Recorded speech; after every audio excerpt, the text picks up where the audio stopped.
ফজরের পরে সালাম ফিরিয়ে কারোর সঙ্গে কথা না বলে এই দোয়াটি 100 বার পড়েন, দুনিয়া আপনার পায়ের নিচে মাথা নত করতে বাধ্য হবে ইনশাআল্লাহ। আল্লাহ রাজত্ব দান করে দিবেন। আপনার অভাব অনটন, দুশ্চিন্তা, অসুস্থতা, পেরেশানি, সন্তান কথা শুনছে না, কোনো কিছুতে উন্নতি নাই, বিদেশে গিয়ে আটকা পড়েছেন, দেশে আসতে পারছেন না, আল্লাহ সব দোয়া আপনার কবুল করে নেবে যদি আপনি করতে পারেন। আল্লাহর উপর ভক্তি ভরসা রেখে আপনি আমল করুন না, আল্লাহ তাআলা অবশ্যই রিজিক খুলে দিবেন।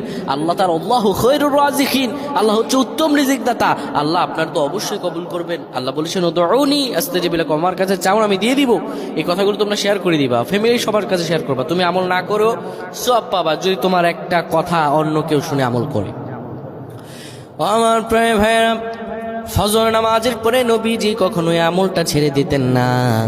কেউ যদি ফজর নামাজের পরে পরে সুবহানাল্লাহি ওয়া বিহামদিহি সুবহানাল্লাহিল আযীম 100 বার যদি কেউ পড়তে পারে, কারো সঙ্গে কথা না বলে 100 বার পড়ার কারণে আমার আল্লাহ রব্বুল আলামিন